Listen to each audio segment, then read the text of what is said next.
Это способ складирования сырья на зиму. Чтобы лес сильно не портился, набирали щуку, она называлась, на озере. Поднимали, значит, один конец бревна, и вот так накладка шла, бревно на бревно. И получалось, как будто головы щуки торчат в воде. И потом зимой их откалывали и подавали.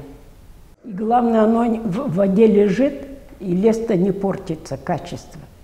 А на биржах уже, если лето было жаркое, сухое, дождей не было, там уже короеды появлялись.